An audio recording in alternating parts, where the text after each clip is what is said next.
Hello, and welcome back to another episode of Talking with Expert. And today, I sit down with a remarkable purpose driven strategist, leadership advisor, and transformative CEO who brings over 3 decades of leadership wisdom to the table. And she is Miss Shilpa Ajwani. As the founder and CEO of Uno Mantra, she works at the intersection of strategy and purpose, helping leaders and organizations not just grow, but grow meaningfully. Through her unique positioning approach, she has enabled brands, leaders, and communities across the world to align what they do with why they do it. She is also the founder of She Mantra, a global community of women coaches, consultants, and counselors, created to nurture purpose led entrepreneurship, conscious leadership, and collective growth among women professionals. In this conversation today, we together explore why purpose is no longer optional in leadership, what it truly means to lead with clarity, courage, and consciousness, and the subtle yet powerful link between leadership, emotional well being, and parenting, and more. So, this episode is a gentle reminder that success feels hollow without purpose, and leadership feels incomplete without inner alignment. This is a conversation for the mind, but more so for the heart. And with this, I extend a warm and heartfelt welcome to you, dear Shilpa. Thank you, Kavita. I so look forward to our conversation, like always. Thank you so much. Thank you so much. So, Shilpa, I have known you for more than 4 years now, and I'm also a proud member of She Mantra. And I have often seen you talking about purpose and aligning strategy with purpose. So, my first question for you is that your concept of purpositioning beautifully blends purpose and performance. So, what gap did you see in traditional leadership to say those models that led you to create this approach of purpositioning? So, a great question to start this conversation with. And let me first define purpositioning, and then I'll talk about the gap that you mentioned, Kavita. So, purpositioning is really the alignment of purpose with strategy, Mm-hmm. right? Strategy and leadership, in fact. And that's where magic really happens because to me, purpose powers performance. And this is the gap that I really saw in the traditional leadership models. A lot of them over index on how to win Hmm. without necessarily defining the why Hmm. of why do we want to play this game and why do we want to win. And what I found was that if there is only talk of purpose without performance, Mm-hmm. that really feels like idealism, right? But then increasingly, I saw, especially in a changing world, that performance without purpose was leading to exhaustion. Mm-hmm. And it wasn't even giving the optimal results Mm-hmm. that everybody so wanted, Hmm. right? So that's where Uno Mantra, which is my strategy consulting and leadership advisory firm, has its tagline, which Hmm. says "Purpose powers performance." Hmm. And positioning is the approach we follow, so that once we align strategy with purpose, and your leadership really sees the coherent link between the two, Hmm. then we build out brand strategy, go to market strategy, people strategy. We are not operating in silos. Hmm. Everything is aligned. Hmm. And when alignment happens, you organically create momentum that Hmm. is sustained momentum, and there is joy in that creation. So that's where I found the gap, and it very beautifully is aligning to solopreneurs, small-sized companies, large-sized organizations. So the approach really works. Right. So I would love this sustained performance with joy in it. Right. That's so wonderful. Okay. So now as we are talking about purpose and joy, so I want to understand that how purpose acts as an anchor in uncertain times.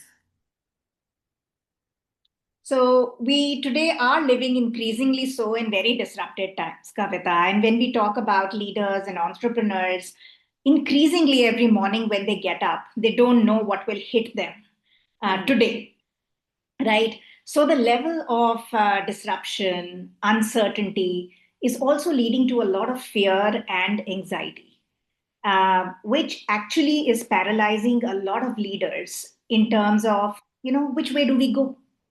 What am I supposed to do now? And this is the time where they need to propel the organizations forward rather than staying stuck. So, purpose really is that anchor. Just like a ship that is beautifully anchored will not lose its way in the storm, purpose actually is like that internal GPS, which will always tell you the direction that you need to take so that you're moving along, progressing in the right direction, even though you don't know at a certain moment that where exactly am I. Hmm. But what will be clear is that, okay, this is where we need to continue to keep moving. And that in these uncertain times is actually a big gift.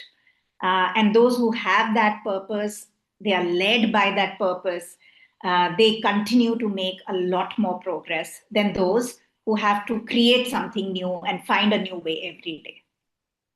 So Right. that's why it's a great book. Beautiful, beautiful. So fear holds all of us back. We are humans at the end of the day, Shilpa. Right? Yes, but Mm. purpose gives us that light at the end of the tunnel, if I may say that, which You helps can us. say that some people call it the North Star, because you can always look up and the North Star will guide you. So you can give it any name, but Hmm. the idea is that directionally you will always be sound.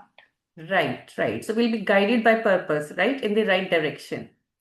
So this leads me to the next question for you, Shilpa, that now in a world obsessed with scaling, numbers, speed, how can leaders slow down enough to listen to their own inner voice, right? But without losing this momentum, is what I want to understand from you. So that's the $1 million question a lot of CEOs, founders are asking that, Shilpa, if I slow down, will we lose time? Will that be, a fault I will have in me as a leader? Hmm. Uh, in fact, the opportunity lies in just behaving in the opposite manner.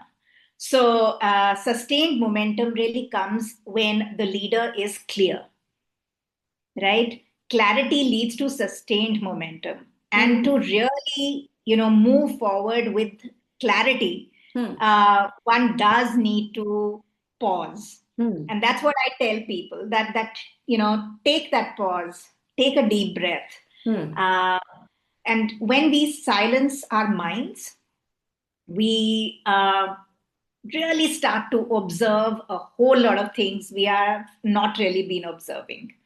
So silence the mind, and that's when, rather than telling, you will start to listen to what my environment is really telling me. Hmm. What are my teams trying to convey to me? Hmm. What is my own intuition telling me? And the potent combination of this level of deep listening is really going to enhance the clarity Hmm. for you as a leader, and Hmm. actually will propel you much faster, Hmm. right? So it is like they say, if you are an archer, right, for you to shoot that arrow, the string of the bow has to be pulled back, Right. right? And then when you release it, that momentum is what will allow you to hit the target Hmm. accurate. Hmm. So I'm noting down all the nuggets that you're sharing with in this matlab, with me. So Sure. that so okay, yeah, very very beautifully the metaphor of archer you have shared with us, Shilpa. So right, at times we really need to slow down, go back 2 steps, and then bounce back with renewed energy and clarity in our minds and heart. Right? Okay. So my next question to you is that like what inner shifts must leaders make today, other than like slowing down and taking 2 steps back, to like remain relevant, resilient, and human in the next decade or so? So this is really about embracing future readiness as something that is actually a desirable quality in Mm-hmm. all of us today.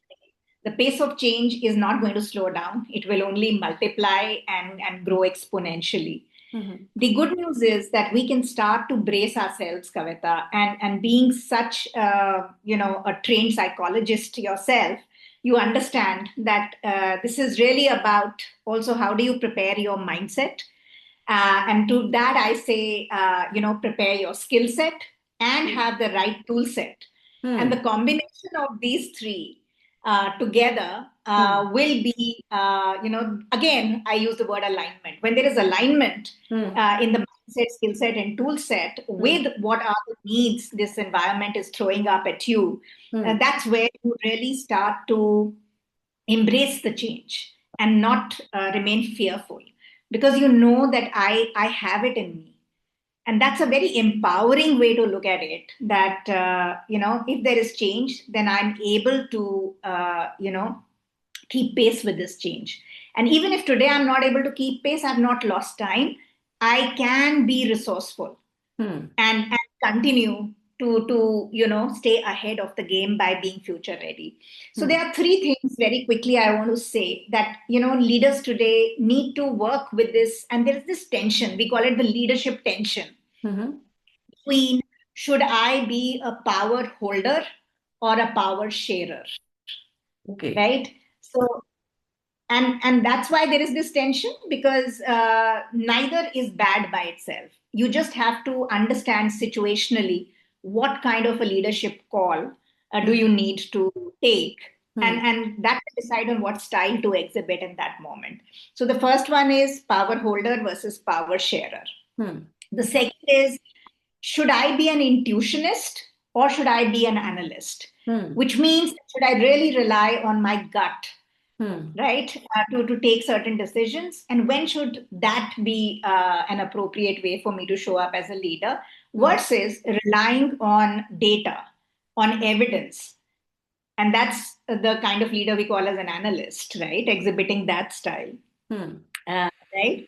And the third one really is that should I be a perfectionist? And by a perfectionist, I mean not someone who just goes completely only by the book, but someone who sets high standards and ensures that the organization and they themselves are living up to those high standards. So when is it a good time for me to practice being a perfectionist, Mm-hmm. and when should I really be an accelerator?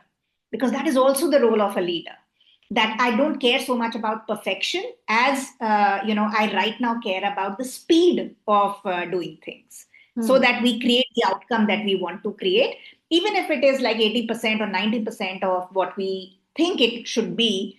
Even Mm-hmm. then we are good enough with that, right? So these are three big leadership tensions, and I really feel leaders should learn to do a good dance between these, and it would allow them to respond to the future in a more sustained way.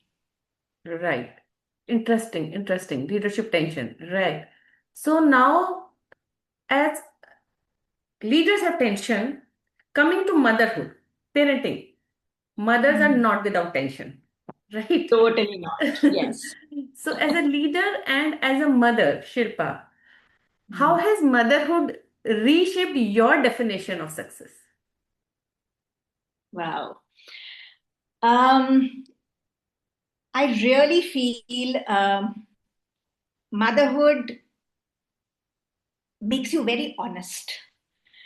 I feel that that's the time when you can't run away, because there is literally a life that you have given birth to, or even if you are an adoptive mother, right? There's a life that is so dependent on you, that you have to take full responsibility.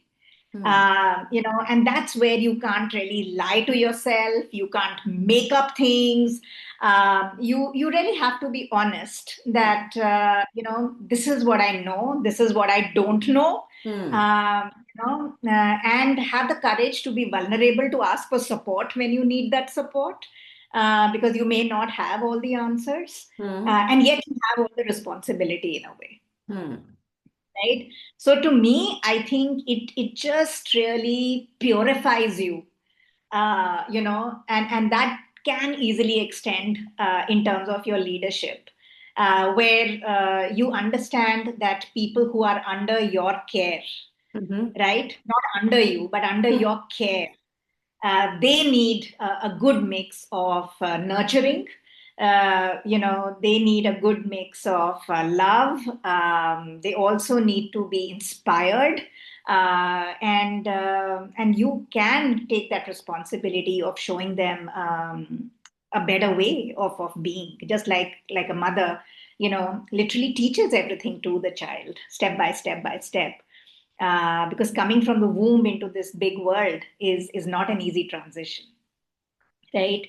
And similarly, when you are a leader, those under your care are constantly also evolving as individuals, as professionals, and they may have good times and bad times. How do you show up for them? I think that sense of compassion, the empathy, the inspiration, all of this comes very naturally when you have experienced parenthood and especially motherhood. Right. So under your care is what I'm keeping with me, whether it's in leadership or it's as parents, right? And when we are tendering and nurturing these who are under our care, right? We are emotionally so overwhelmed at times, Shilpa. Absolutely. So Yeah, what it's not easy. it's not Not easy. easy. It's not easy, of course. So there's a tsunami of emotions going inside of us, right? When we are taking care of those people.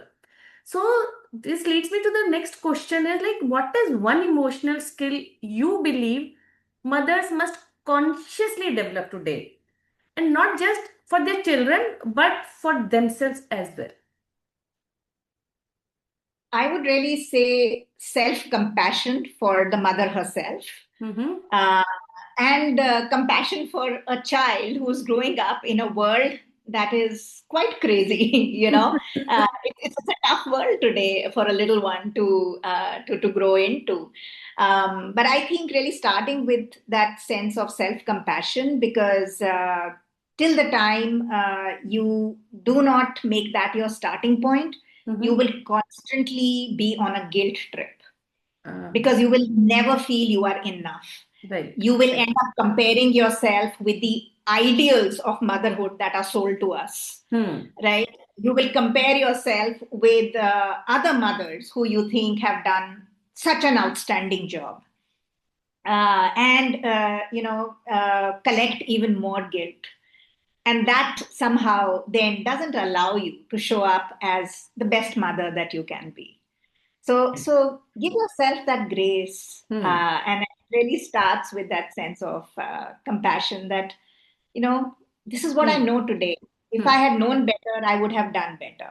Right. Now that I know better, I will do better for my child, for my family, for my environment, right? So start with that.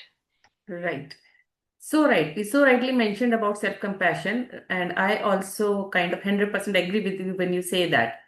And this guilt trip, oh no, mother is like untouched, going down the guilt trip on her journey as a mother. So my next question is like, what is one leadership lesson from your professional life that you believe every parent can benefit from when at home? So, what you can carry from your leadership role to your parenthood role that will help you in this journey? Mm. So I think, my professional life really showed me, though at a much later stage, initially it was a bad word, not to be used, not to be confused with being a leader. And then Brené Brown suddenly made it, the buzzword when it came to leadership. And I'm talking about vulnerability, right? And that really comes from a place where you feel safe Mm-hmm. in your own body, and you feel safe, uh, you know, mm, I mean, there's a sense of safety wherever you are. And I really feel that as mothers, as parents, the biggest gift we can give to our children, instill in our homes, in our families, is that sense of safety Hmm. that really comes from everyone then exhibiting that safety, that trust in really being their most vulnerable self, you know. And that's one thing that I always prayed for, that, you know, if my son, especially, and I have one son today, he's a budding lawyer now. So, you know, if ever there is a hard time and he feels he can't deal with it, his home is the first place that he can come and share it, Wow. uh, right? Just because he feels that he will not be judged um, for being in that situation, and that has always been my prayer, that may we all be allowed to be as vulnerable, so that we can be honest with each other, and that, I think, just increases your intimacy as a family as well. So beautifully, you have made vulnerability a strength of not only a leader but also of a parent and a mother, especially out there, right? It helps us to keep our own children safe into this whole wild world out there. So, with this, what comes to my mind is that when we are vulnerable, but still there are certain balance that needs to be brought in. So Mhm. boundaries and balance, Shilpa, is another area where mothers struggle a lot. And again, all Yes. those emotions and the guilt trip, because if we set certain boundaries, what will happen to our children and our family and everything that comes into your mind. So this is Mhm. one area where mothers struggle a lot. So I would like to listen from you that what does healthy boundary setting looks like at home, and especially Mhm. for those mothers who are high achievers or who are working professionals or who are even trying to like come back to their working thing. So how Yeah. can one set a healthy boundary? So here I would say, mothers, especially from my own personal experience and from so many women around the globe that I know intimately, those who became mothers and have nurtured children, they constantly have that leadership tension, I guess, of perfectionist versus accelerators, right? And most of the time, they don't even think the accelerator option exists. So they do that dance only to become a perfectionist at home and Hmm. perfectionist, outside, whether it is my office environment or my larger family, my social relationships, my impact on the world. Everywhere, it is my responsibility to show up as someone who is perfect in Right. executing those responsibilities, right? Hmm. And together with that, and I had that syndrome for the longest time, that that I cannot ask for help, because that will then feel like, I'm not strong enough, I'm not capable enough, I haven't really done the homework that I needed to do. And it's a flaw, whether as a mother or as a leader. And that's why I said vulnerability came to me much later, in terms of a quality that I began to accept as a necessity. Hmm. And that's at the start of setting up these boundaries. So, one is that you need to be very clear that these are the choices I'm making. If I need to be, a mother and a professional, and that too in a leadership position, both will be demanding roles. So, absolutely, I cannot do it by myself. Hmm. So, start to, bring in those who can support you in both the places, right? Right. And become excellent at finding the right resources and then delegating without guilt. And I have to say without guilt, because even I have seen when mothers do delegate, whether it is the cooking in the home, whether it is getting the children to study, or it is even making sure that the child is keeping up with all the other engagements that children today do, the extracurriculars, everything seems to be still upon them. So even if they have someone who will be taking care of each of these, they still feel if the food isn't well cooked, my fault. If the home isn't clean, my fault. If Right. the child didn't do well in exams, my fault. So that I think has to be learned, that, enlist the right people to support you. Um, and that really starts with having that clarity that I'm making these choices. So that's the first thing. The second thing why I think setting boundaries is important is because your children then are learning by looking at you. So you do not want to bring up children who are underconfident, exhausted, resentful, angry Hmm. because they can't cope, Hmm. because they have just seen that model of you have to do everything by yourself and 24/7 hustle. That's the way, And if you stop working hard, life stops. Hmm. You are lazy and you are good for nothing. Hmm. So they cannot be shown that model any longer. Right. And if they see parents, especially mothers, being able to set boundaries, say that this is my time, or, share their dreams and aspirations also with the family, so Hmm. that the family doesn't think that only they have the right, to have their dreams and aspirations. The mother can do without them. Uh, and that's something that has to change, and that will come from clarity of that I'm choosing this lifestyle, and accordingly, I have to have boundaries, and I have to negotiate for those if required. And thirdly, I need to enlist resources, support, so that I can perform all these roles. Right. So it's about the choices as a mother that you have to make, and then you need to learn how to delegate without feeling guilty about it and ask for help, right? And that is where all of this weave together is self-compassion that you talked about, that one emotional quality that each mother needs to have with her, right? So yes, so rightly mentioned, Shilpa. So my next question to you is that we have talked so much about mom's guilt and being that one woman army, that if anything happens, it's my responsibility and I need to be held accountable. If you could leave mothers with one gentle reminder today, what would it be? That if you are the chosen one who has been given the privilege Mm-hmm. to be a mother, Hmm. be responsible for a life, um, you definitely are worth it. And you are enough the way you are, because you are the best mother that your unique child or children needed to have.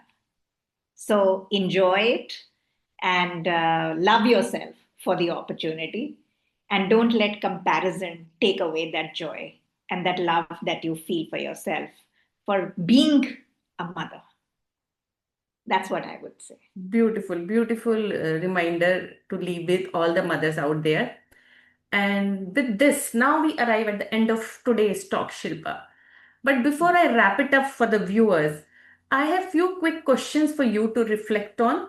So I'm not calling this as a rapid fire round kind of a thing, but we can call it a rapid reflection, right? Okay. So here is the first one for you. One belief you had to unlearn. That I need to be perfect everywhere I go. One habit that keeps you grounded. Silence in the mornings before I deep dive into the world of strategy. Beautiful. What success means to you today? To have a professional life that I look forward to meeting every morning, and to have a personal life that I find equal joy in coming back to after my professional duties are over. Okay. And so now the last one is a simple joy that keeps you sane. A nice cup of my adrak ki chai, sitting close to my plants and just looking up into the sky. Wow. Wow, wow, wow.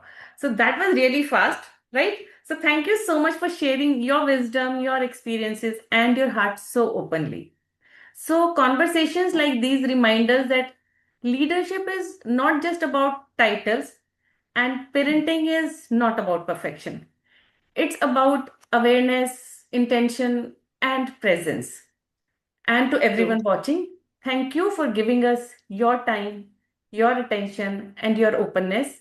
If something in today's conversation stayed with you, sit down with it, reflect on it, and most importantly, be gentle with yourself.